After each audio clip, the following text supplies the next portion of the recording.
Because you'd be helpless, wouldn't you? Stuck in a box like that. You'd be in there forever. Even taking into account the fact that one is dead, it isn't a pleasant thought. Especially if you're dead, really. Ask yourself, if I ask you straight up, I'm going to stuff you in this box right now. Should I be alive or dead? Actually, you prefer to be alive. In a box is better than no life at all. I expect. You'd have a chance at least. You could lie there thinking, well, at least I'm not dead. In a minute, someone is going to bang on the lid and tell me to come out. Hey, you! What's your name? You don't have to flog it to death! I wouldn't think about it if I were you. You'd only get depressed. Eternity is a terrible thought, isn't it? I mean, where is it going to end? They don't care! We count for nothing! We could remain silent until we're green in the face. They wouldn't come. Blue in the face? Red in the face. All right. You know you're in there. Come out talking. You've no control. None at all. Whatever happened to the moment when one first knew about death? There must have been one. A moment in childhood when it first occurred to you. You don't go on forever. Should have been shattered, stamped into one's memory, and yet can't remember it. It never occurred to me at all. What does one make of that? We must be born with an intuition, an intimation of mortality. Before we know the words for it, before we know there are words, how do we come? Bloody and squalid. The knowledge that for all the compasses in the world, there's only one direction. Time. It's only that. Death followed by eternity. The worst of both worlds. It is a terrible thought. They're taking us for granted. Well, I won't stand for it. In future, notice will be taken. Keep out, then. I forbid anyone to enter.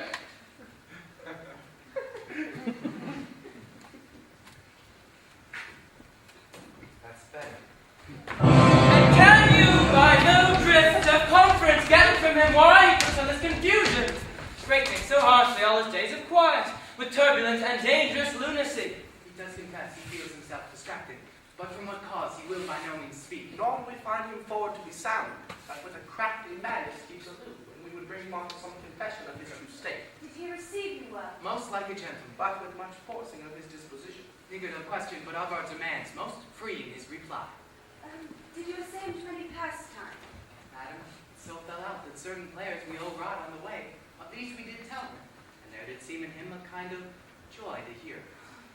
They are here about the court, and as I think have already ordered this night to play before. It is most true, and ye beseech me to entreat your majesties to hear and see. With all my heart.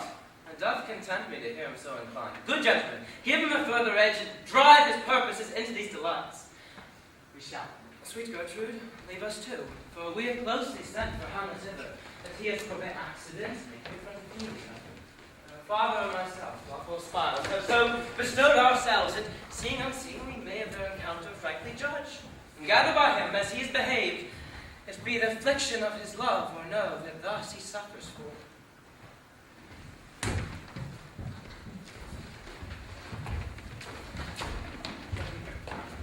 Never a moment's peace. Get out on and off, they're coming at us from all sides. But never satisfied. Catching us on the trot. Why can't we go by them? I'm going.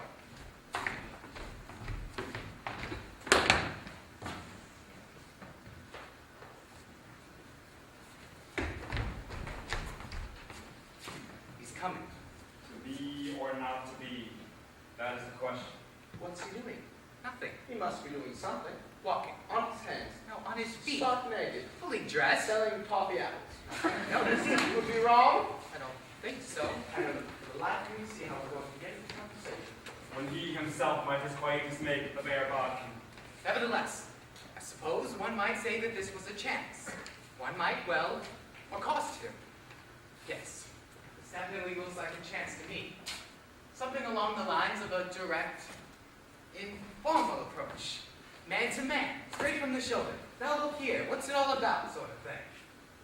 Yes, yes, this definitely looks like one to be grabbed with both hands, I should say. If I were asked. No point in looking at a gift horse till you see the whites of its eyes, etc. Conscience does make cowards of us all. We're overwrought. That's our problem. When it comes to the point, we succumb to their personality. You lose the name of action. Nymph, do my orisons be all my sons know? Good my lord, have us your honor this many a day. I humbly thank you, but My lord, I have remembrances of yours that I have only longed to re-deliver. I pray you now receive them. no, not I. I never gave you aught. My honored lord, you know very well you did.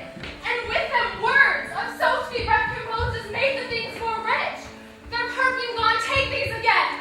For to the noble mind, rich gifts wax poor when givers prove unkind. It's like living in a public park. Impressive. Yes, I think you're direct. Informal approach. I want to stop this thing dead in its tracks. If I may make a suggestion, sit down, shut up, stop being perverse.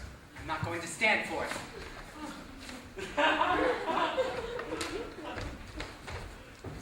Yes. Alfred!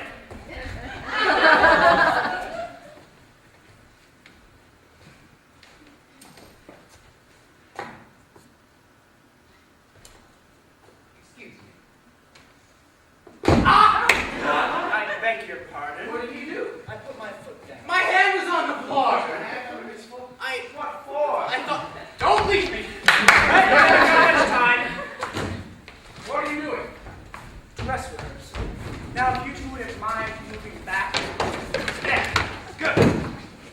Everyone ready? And for goodness sake, remember what we're doing. We always use the same costumes, more or less, and they forget what they're supposed to be in, you see? Stop flicking your nose, Alfred. When queens happen, they do a cerebral process past their blood. Good. Silence! Off we go. Full 30 No! Don't show first, your confounded majesty.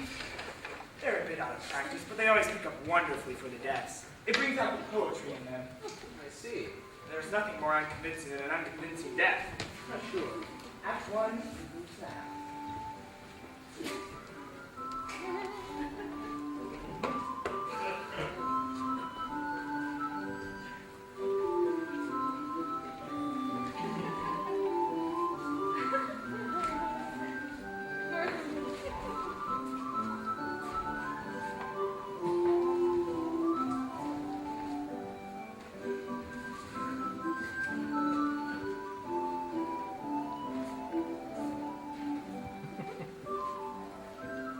What's the dumb show for? Well, it's a device, really. It makes the action that follows more or less comprehensible. You understand, we're tied down to a language that makes up an obscurity when it lacks in style.